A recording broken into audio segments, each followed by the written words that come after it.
Namaste, Jai Bharat.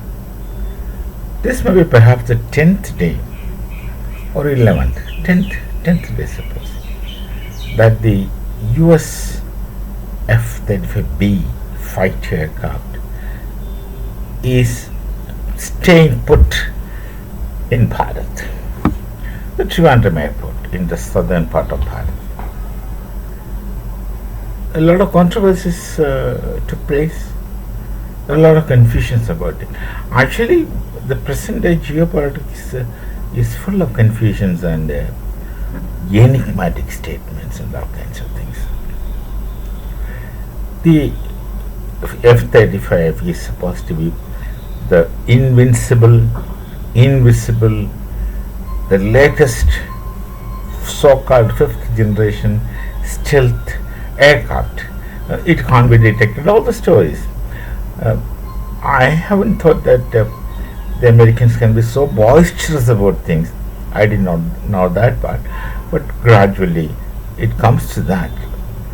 Lot of talks, a lot of high expectations, high talks about this aircraft. But then, as the case goes, there was no need for the aircraft to cross Bharat's space.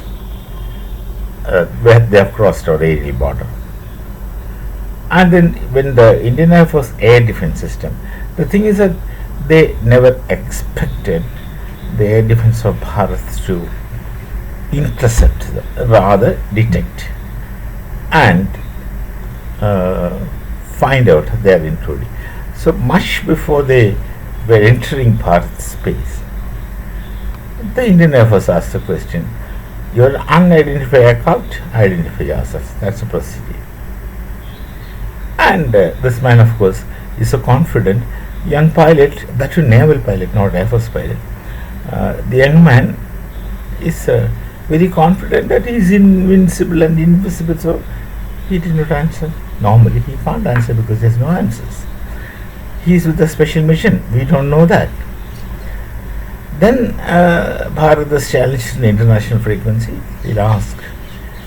Then probably we must have done something. We just told them that, look, otherwise we'll take action. So in the meantime, something must have happened, and the story says that we have jammed the aircraft. How we have jammed, no one knows. At least people do not know, and they're not supposed to know also. So the stealth was brought down.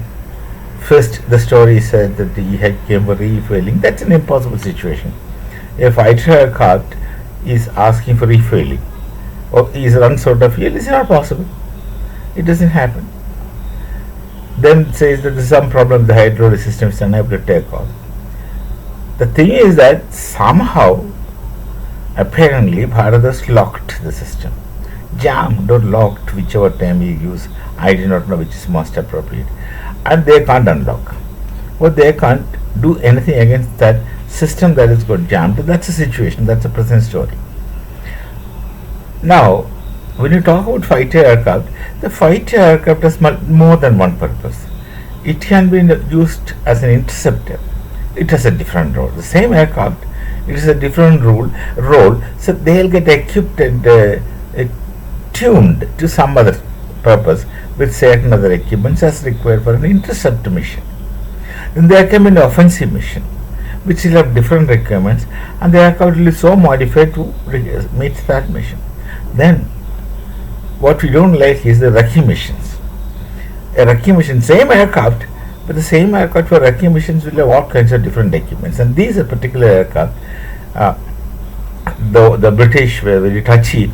They did not allow anyone to go nearby. They did not want to use our hangars, and their pilot was not allowed to leave the aircraft. He had been sitting there on a chair, poor man, youngster. He had been sitting there, all those things. So, suspicion, of course, is natural and genuine. Then, why did this person has to come crossing our airspace? This mission must have been apparently, as we understand, my speculation, he must have been asked to go enter into the Bharat's airspace and do some recce. Reconnaissance. do some recce. A recce aircraft needs all kinds of multiple different kinds of instruments. So he comes in and he's so confident that he's invincible and invisible. So he comes and his mission was to fly some area and of course come back. We have done recce, so we know it. That's a different thing. He comes in and he's go back. That's his mission. His mission is over. But he's never, even in the dreams, in his wildest dreams, his pilot never expects this. And both US, UK, all those people who are involved in it, they never thought that he can be identified. The old Second World War generation of radio detection and ranging has gone through such changes. So many paradigm changes that took place in air defense, and there's no saying where to which direction changes took place. How effective is these things these days, especially for last 10 years. So this person's mission was to come and go back now. He was challenged. Then he had to, at some point in that, identify himself. Then he has to say something. He said, I'm low on fuel. Prima facie, the first statement, low on fuel is impossible. Impossible unless someone shoots him and his fuel gets drained on. That kind of bullets, of course, no one fires these days, but still I'm just imagining the Second World War kind of air combat. Then, of course, then the next step is that the person is getting escorted. You won't let him, you don't guide him for a pipeline descent on a runway, the to our civil runway. So the aircraft escorts him and puts him in some appropriate place on the runway, earmarked position, then refuels him. Not that we don't know that his low fuel is a story. Then, of course, he is unable to take off. The engine doesn't start. Simple. The system in the aircraft does not function. Then, of course, the other story, that hydraulic problem, this problem, that problem. The point, of course, finally is that this aircraft, we suspect. Bharat has all reasons to suspect that this aircraft comes from Recce in modest and decent language. In the real case, it has come for spying. It's an espionage aircraft. It's a spy aircraft. It comes for spying. And once it comes for spying, it's mandatory on the part of any nation to inspect that. First thing, we want that the aircraft go back just like that. Secondly, the pilot won't be sent off. He'll be retained. Questions, interrogations will take place. There's another kind of procedure. Then, of course, handing over the pilot. No, we are not going to imprison him, but then there's the questions we ask, things that we found out, and the aircraft has to be inspected in capital letters. But the authority, that is the British Navy, was not allowing anyone to go nearby. They even refused to get into a hangar, and the pilot sat on a chair. He refused to move. He can't help it. Now, of course, we have enough and more reasons to suspect that the reconnaissance what they did must have been for spying. Spying means whatever. Maybe not in the negative sense, but maybe that they wanted to find out how quick we react. Now, all these things people do in warfare. But then they have to face the consequences and pay the price for such activities. So the British has to pay the price. The US, America is touchy because it's originally their aircraft. All the stories of the aircraft, all the stories of the invincibility, invisibility, all things are just gone. Now they bring out so many bogie stories, saying that you could detect it because we put that kind of lens there. These are all stories. If they wanted to, if suppose it's my aircraft.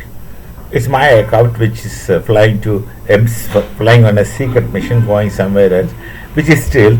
A radar cannot identify. Suppose I wanted to find out his position.